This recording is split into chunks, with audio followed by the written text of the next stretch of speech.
Hind public news, देश और दुनिया की सही, सटीक और अहम खबरों के लिए देखते रहिए हिंद पब्लिक न्यूज।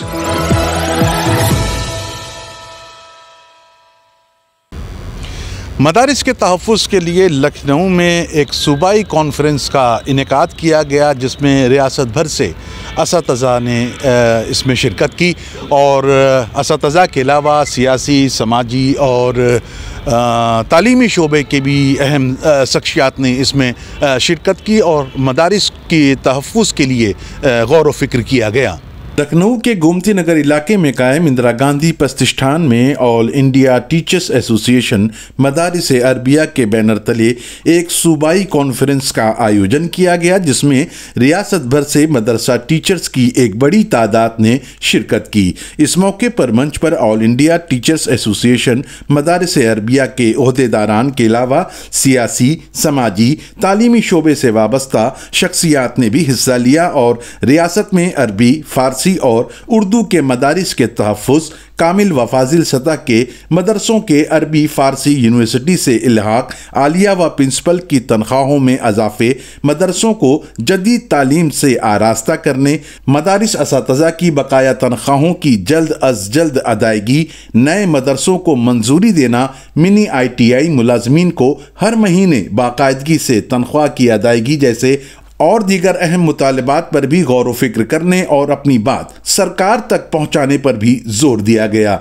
इस मौके पर हुकूमत उत्तर प्रदेश के कैबिनेट वजीर बराए माइनॉरिटी वेलफेयर ओम प्रकाश राजभर ने सहाफ़ियों से दौरान गुफ्तगू कहा, हमारा प्रयास है कि लोगों से सुझाव लिया जाए और सुझाव लेकर के उस पर अपने संबंधित अधिकारी जो हमारे डायरेक्टर, ECS सचिव, विशेष सचिव हैं, उनसे बैठक करके एक ऐसी नियमावली तय हो कि जिसमें मदरसा से डिग्री लेने वाले बच्चे निकले तो पूरे देश में उस डिग्री की मान्यता हो। उस डिग्री के साथ साथ प्रोफेशनल क्वालिफिकेशन को UGC इस पर किस तरह से नॉर्म्स को इस पर अप्लाइड करेगा और कैसे इन सब तमाम जो डिग्रियां हैं उसको आप वैध करार देंगे और उस पर कुछ काम करने जा रहे हैं। इसी बात को लेके हम सुझाव लेने आए हैं ना जी, कि इनके भी सुझाव आ जाए।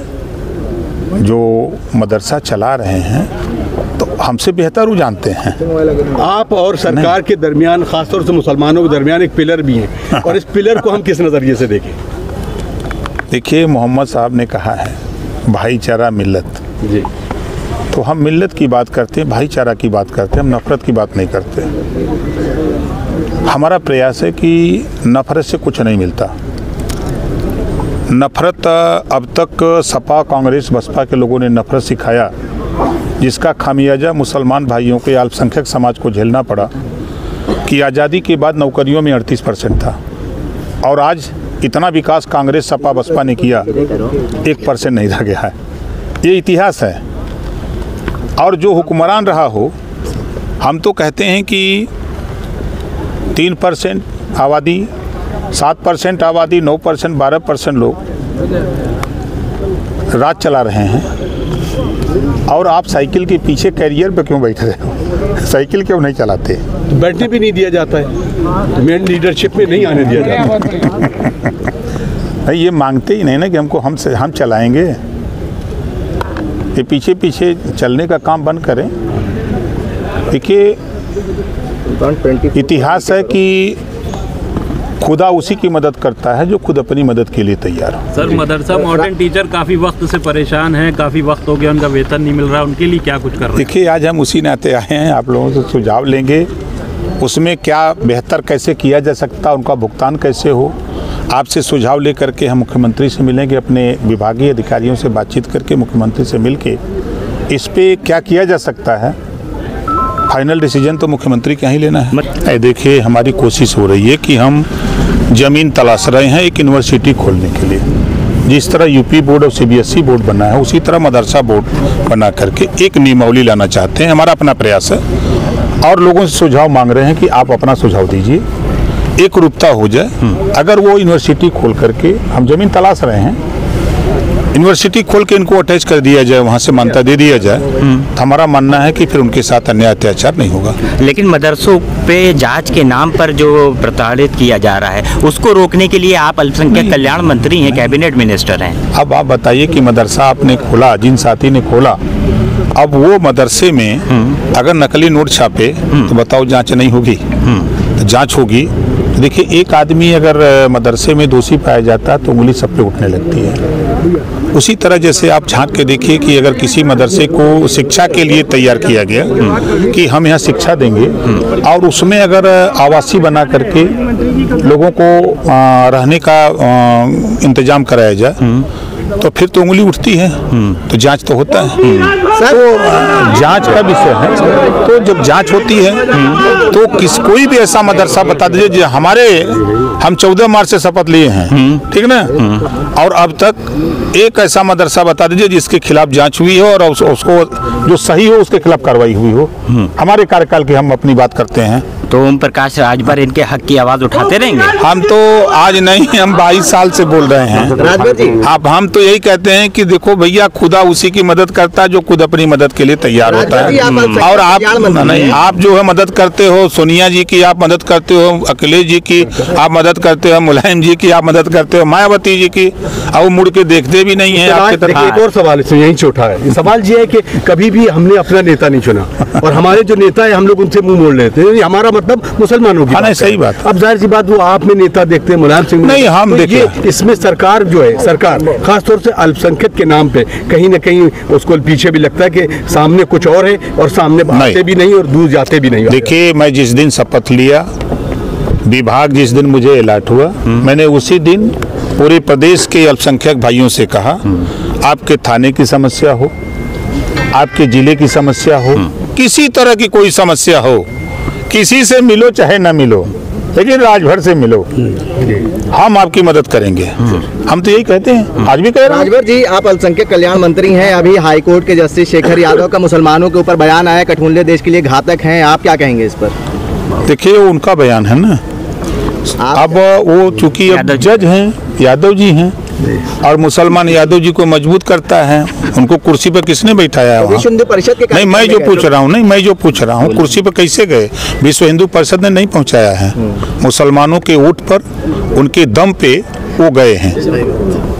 आप जरा पूछिएगा। कहते जुडिशरी में तो किसी मतलब पार्टी क्या जुडिशरी में कॉलेजियम? अरे जाति की बात हो रही है, उन्होंने जाति की बात की, इस नाते मैं कह रहा हूँ, इस नाते कह रहा हूँ। चलिए, ये सूबाई कॉन्फ्रेंस जो बुलाई गई है, इसका वक्त बड़ा मुनासिब है, क्योंकि सुप्रीम कोर्ट की तरफ से जो आदेश आया है, ये आदेश मदरसा एक्ट को बहाल तो ज़रूर कर रहा है, मगर इसमें कुछ ऐसी बातें हैं जो मदरसे के लिए मुनासिब नहीं है, नुकसानदेह हैं। जैसे कि कामिल का ख़त्म किया जाना, फाजिल का ख़त्म किया जाना, क्योंकि कहा यह गया है कि आपका मदरसा बोर्ड है और बोर्ड को ये इजाज़त नहीं होती कि वो ग्रेजुएशन या अपर ग्रेजुएशन यानी कि MA PhD की डिग्री प्रोवाइड करे।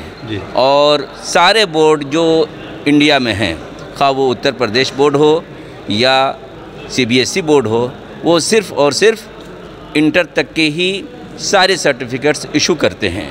लेकिन आपका मदरसा बोर्ड कामिल जो इक्विवेलेंट टू BA होता है, फाजिल जो इक्विवेलेंट टू MA होता है, की सर्टिफिकेट देता है, जो इल्लीगल है यानी गैर कानूनी है, अनकॉन्स्टिट्यूशनल इसको बताया है। जी मौलाना, एक सवाल ये भी है जी कि जब डिग्री देने का हक सिर्फ यूनिवर्सिटीज़ को है, UGC के नॉर्म्स पे है, तो यकीनन जब वो डिग्री देगा या इस तरह का कोई आपका मुतालबा हो कि यूनिवर्सिटी कोई तश्कील की जाए नई और उससे इल्हाक किया जाए आपके मदारस को, इसके अलावा जो डिग्रीज़ होंगी तो फिर उसके बिना पर जो तलबा होंगे उनके लिए रोज़गार भी मुहैया होंगे और बहुत सारी चीज़ें उनके बेनिफिट के लिए आगे होंगी। इसके बारे में क्या कहना चाहिए? आपकी बात दुरुस्त है। इसमें ये हम इजाफ़ा करना चाहेंगे कि UGC एक्ट जो ज़ेरे अमल आया है बहुत बाद में आया है और मदरसा बोर्ड की तश्कील बहुत पहले हो चुकी है, और ये मदरसा बोर्ड काफ़ी अरसे से मुंशी, मौलवी, आलिम, कामिल और फाजिल के इम्तहानात कराता चला आ रहा है। ये बात बड़ी माकूल है कि हम UGC के तहत काम करें, चूँकि हमारी जो तंजीमें हैं और हमारी मदारिस के अहबाब जो हैं, इन्होंने बहुत पहले भी कोशिश की थी।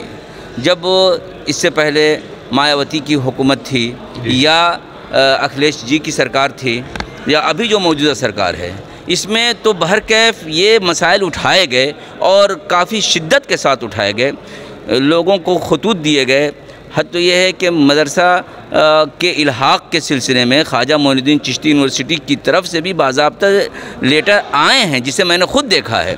मगर ये हुकूमत की सर्द महरी कहिए कि उन्होंने इस जानिब तवज्जो नहीं दी, या ये कि इस सिलसिले में जो काम करने वाले अफराद हैं उन्होंने कोशिश संजीदगी के साथ नहीं की। ये हकीकत है कि पहले मदरसे अरबी और फ़ारसी चला करते थे, लेकिन हम ये जानते हैं कि ऐसा नहीं है। जो हुकूमत सोच रही है वो सरासर गलत है। हम ये जानते हैं कि जो भी मदरसे हैं चल रहे हैं वो हिंदी, उर्दू, अरबी, English, math, science, history, geography 1 से लेकर 8 तक, ये क्या नाम है, गवर्नमेंट खुद किताब मुहैया कराती है। जो आप सिलेबस देते हैं उसी सिलेबस के तहत हम तालीम देते हैं मदरसे में। और 2022 में 18 में यही योगी सरकार की हुकूमत थी जो NCERT बेसिस की हम लोग हमें बुक मुहैया कराई थी और 1 से लेकर के इंटर तक कराई थी। सौतेला सलूक हो रहा है। मदरसे और संस्कृत पाठशाला ये दोनों पैरेलल में चल रहे थे, लेकिन अब संस्कृत पाठशाला कितना ऊपर चला गया और मदरसे को नकारात्मक भरी नज़रों से देखा जा रहा है। गवर्नमेंट हमारे साथ सौतेला सलूक कर रही है। ये सब चंद मांगे ऐसी हैं, हम भी इंसान हैं और हम भी भारत के निवासी हैं। जितना सबका हक है उतना हक हमारा भी है। आज़ादी आंदोलन में मुसलमानों ने भी बढ़ चढ़ कर हिस्सा लिया, तो हमारे साथ ऐसा सौतेला सलूक क्यों हो रहा है? हम चाहते हैं कि जैसे सभी लोग बेसिक शिक्षा परिषद है, जैसे संस्कृत पाठशाला है, वैसे ही मदरसे के साथ भी सरकार कोई भेदभाव ना करे। हमारे मदारिस के साथ मसावियाना बर्ताव और सलूक किया जाए, जिस तरीके से और स्कूलों और कॉलेजेस को के साथ सलूक होता है वैसे ही सलूक हमारे मदारिस के साथ भी है। भाई सिलेबस वो देना उनको भी चाहिए, वही सिलेबस हम लोग चलाएंगे जो वो देंगे, और उस पर हम राज़ी हैं जो सिलेबस गवर्नमेंट देती है। Sarwar Hussain, Hind public news, Lucknow.